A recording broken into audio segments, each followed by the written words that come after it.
Сәлеметсіздер ме, құрметті тыңдарман? Менің каналымнан әңгіме тыңдамас бұрын тіркеліп лайк басып кетсеңіздер. Құдай-ау, біз көріспегелі 10 шақты жылдан асып кетіпті ғой. Иә, Бәтимаш, ол кезде біз қыз едік.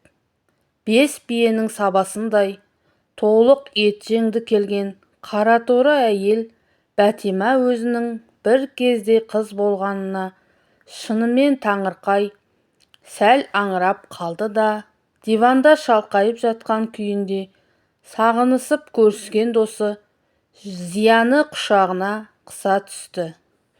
Қыз күнінде бәрі жақсы, жаман қатын қайдан шығады деген осы екен-ау, қазіргі түріміз мынау деп қойды. Сені айтпаймын, деді аздан соң Зияға күле қарап. Бойың өсіп, бет-бейнең ашаңданып, денең толықсығаны болмаса, сол уылжыған қалпың, әлі қыздан арықсың. Мектепте жоғары класста оқып жүргенде өзімізді бойжеткен санаушы едік. Бала екенбіз онда. Студенттік жылдар ғой, шын дәурен сүрген кезіміз. Бір қалада оқығанымызды айтсаңшы, сенімен бірге осы Алматыға келгеніме әлі өкінем. Онда Бәкеңге кездеспейтін едің ғой, деді Зия ойнақылана. Солай екен-ау, бірақ Бәкең болмаса, Сәкең кездеспес те еді. Кім дейсің? Сәкең, әйтеуір біреу дегенім ғой. Аз үнсіздіктен соң, қалжың ғой бәрі, деп қосып қойды Бәтима ақталған түрмен.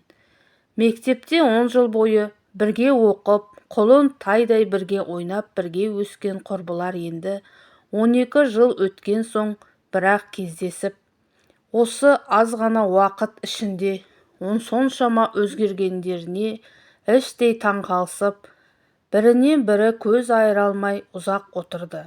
Кеше ғана тұлымдары желбіреген қыз еді-ау екеуі де. Енді міне құшақтасып күлісіп, біраз мауқын басқан соң, екі әйел үй тұрмыс тіршілік жайында сөз етіп кетті. Екеуден екеу отырып, қою шайды тартып алған соң, әңгіме тіпті қыза түсті. Таусылар емес. Зия, деді бір кезде Бәтима кенеттен, көптен көкейінде жүрген сұрағы есіне жаңа түсіп. Осы сен күйеуіңмен неге айырылыстың? Қанша сұрасам да хаттарыңнан ештеңе біле алмадым. Анығын айтшы. Зияның жүзіндегі күлкі лезде тарады да, бет пішіні ойлы қамырықты қылып ауысты. Мінезіміз үйлеспеді, деді, көзін бір нүктеден алмаған күйі.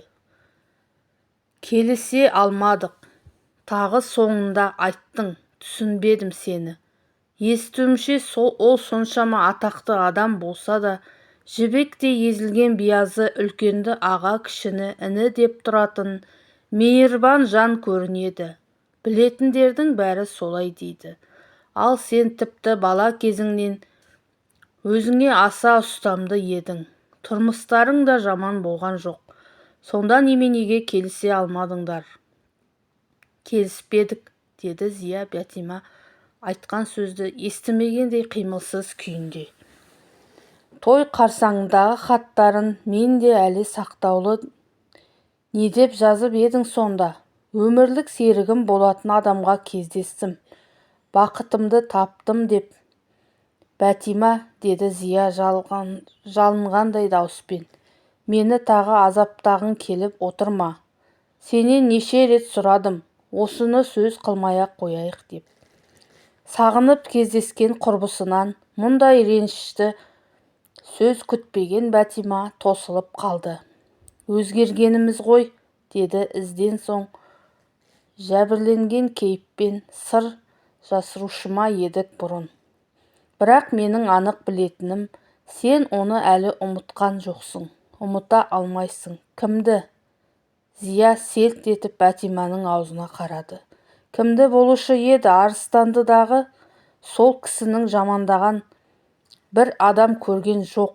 Өзі де Құдай берген жігіт қой. Жұлдызы жанып-ақ тұр.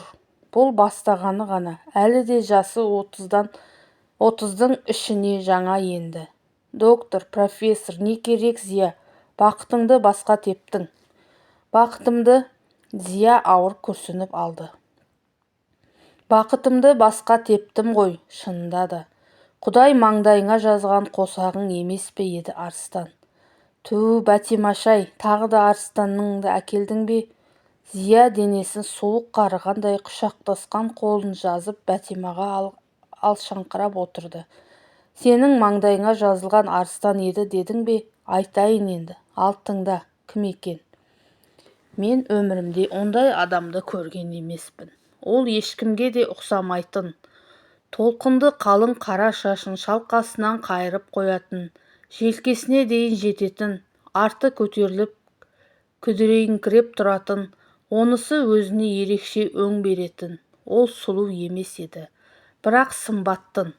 Аяғын салмақпен басып, жаймен ойланып жүріп, келе жатқанда жұрттың бәрінен еңсесі көтеретін. Оның көзі, сен сондай көзді көргенің бар ма? Тыныш жатқан терең қарасулар болады ғой, соған ұқсас еді. Тіпті теңеу таба алмаймын. Күлмейтін, үнемі бір қалыпты тұңғиық селт етпеген күйінде тұратын да қоятын. Мен кейде Короленконың соқыр музыкантының көзіне ұқсататынмын. Біздің қыздардың бірі оның көзі өлген адамның көзіндей деп еді. Рас, кейде жанарынан жылт еткен от көрініп қалатын. Онысы ерекше көңілденген көздерінде болушы еді. Әйткенмен бұрынғы қалпына тез түсетін. Оның көзі неге сондай болды екен деп жиі ойланамын. Әлде бақытсыздықтан ба? Әлде ой үстінде жүретіндіктен бе? Ол консерваторияда оқитын.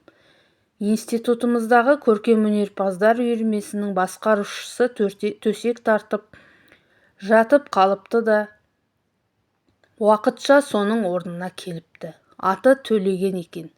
Жібегін іздеп жүрген көрінеді деп күлісті алғашқыда қыздар. Ол композитор еді. Жүрек толықтырар сырлы әндерді ауыздан ауызға көшіп жаңа тарай бастаған кезі.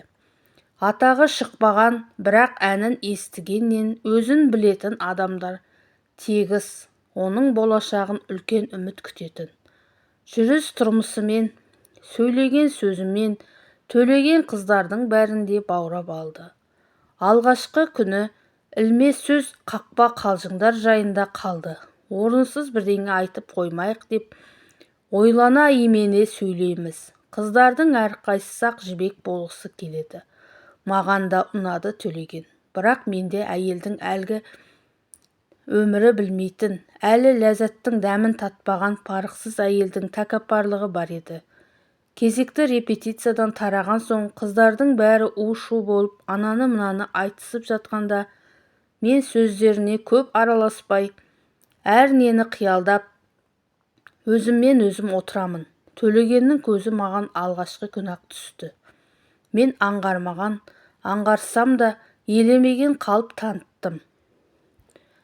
Өзің білесің, менің біраз даусым болатын. Бізде жақсы әнші қыздар да бар еді. Кейбіреулері радиодан да айтатын. Әйткенмен Төлеген басқалардан гөрі маған көбірек ілтифат білдірді. Мен ән салғанда аузыма қарайтын да қалатын.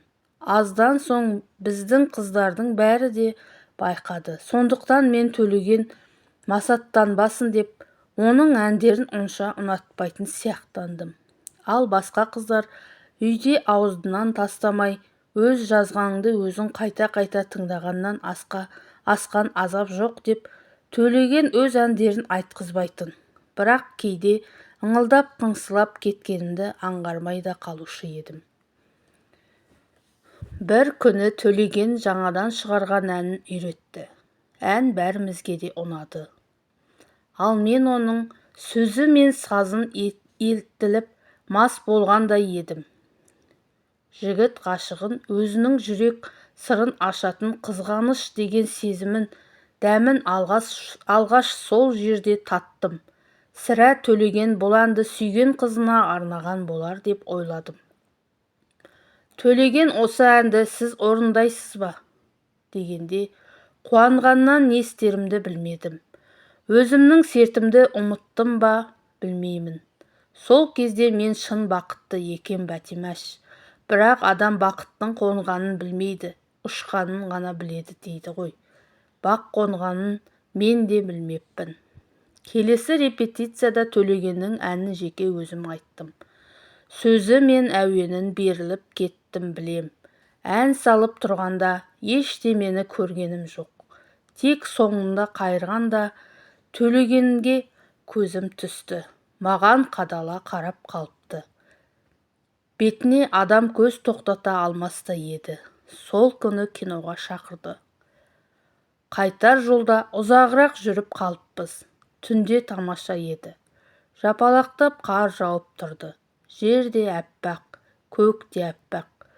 Анда-санда үстіне қонған қар салмағын көтере алмай, күтір етіп сынған бұтақ даусы естіледі. Екеуміздің қалайша тез ұнасып кеткенімізді білмеймін.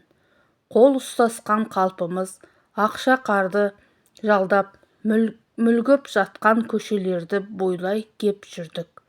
Сөйлескеніміз жоқ, құры жүрдік де қойдық. Жауып тұрған кіршіксіз таза қармен қала оттары шағылысып, аспан самалдай жарық. Жоғарыға қарасаң, қалбалақтап келе жатқан ұлпа ірі қар түйіршіктері көрінеді. Кенет Төлегенге еркелегім келіп кетті. Қарап тұр деймін. Сенге көшіп алғанымды өзім де аңғармай, мен қазір ана бір түсіп келе жатқан қарды қағып алам. Қайсысын, дейді Төлеген. Жауып тұрған қар түйіршіктерінде сан жоқ, қайсысын екенін өзім де білмеймін бірақ. Әне біреуін деймін көкке қолымды созып. Сүй деймін де алақанымды жайып тұрам. Менің қолыма жаңа бір түйіршік түссе, балаша екеумізде мәз боламыз. Үстіңді қара әппақ, дейді Төлеген бір кезде. Қарасам пальтомның омырауын иығын ұлпа ақ қар қаптап алған. Төлегеннің үсті басы да сондай. Тоңған жоқсың ба? Жоқ деймін. Төлеген менің бір жерімді ауыртып алмайын дегендей, үстімді қарды жайлап сипап қағады. Қолының жылуын бүкіл денем сезінгендей, мен де оның иығындағы қарды түсірем. Сөйтіп тұрғанда, кенет Төлеген мені қатты құшақтап алды да, Зия сол сәтті басынан жаңа ғана өткізгендей, ерні балбырап, көзі күлімдеп, аз отырды да, Бәтима, деді құрбысының иығына қолын салып. Алғаш сүйіскенің есіңде ме? Алғашқысы, ең алғашқысы. Кіммен? Бәкеңмен бе? Жалпы дегенім ғой. Бәкеңмен болса да. Қанша жыл өтті, содан бері қайсы бір қызықтар есте қалды дейсің. Немене, Бәкеңе дейін болып па еді біреуің? Бәкеңе 4-ші курста кездестім ғой. Оған дейін қай қыз сау жүруші еді. Өйтіп-бүйтіп, долбарлап ретін келтірді ғой. Бәкең де сол жас сыптай жігіт кезінде қазіргісінен де ебедейсіз еді сорлы. Өзін сонша ұната да қойғам жоқ. Әйтеуір біреумен бас қосу керек болған соң, қазіргі кезде махаббат дегеннің өзі Қозы мен Баянның заманы өтіп кетті ғой. Бірақ Бәкеңді кейін қалай жақсы көріп кеткеніне де таң қалам. Енді сол малтабарымды ешкімге айырбастамас едім. Балаларың да, кімде бала жоқ дейсің, оларды қойшы. Бәкең менің жүрегімді балалары арқылы емес, өзінің көнпістігімен жаулап алды ғой. Әлі күнге сол күйінде тұр десем тұрады, жүр десем жүреді. Суретін көрдің ғой, қазіргіден сидалау келгені болмаса, жігіт кезінде нағыз маубастың өзі еді. Ал сенің Төлегенің просто молодец екен. Қызды алғаш киноға шақырған күні сүйіп алу деген. Бұл біздің соңғы сүйісуіміз еді, деді Зия әңгімесін қайта жалғап. Алғашқы және ең соңғы. Оның демі оттай ыстық еді. Ал ерні мен өртеп жібере жаздады. Буындарым босап еріп бара жаттым. Сол сәтте Төлегеннің өзі қыса құшақтап тұрмаған болса құлап қалар едім деймін. кейін арыстанмен бірге жүрген кездерімде мұндай ләззаттың дәмін де татқан емеспін. Бірақ өзімді өзім алдап, оны сүйем деп жүре бердім. Кейде шын солай сияқты көрінетін де. Арыстан да ол кезде аспирант еді, ал Төлеген. Жалғасын екінші бөлімнен тыңдай аласыздар.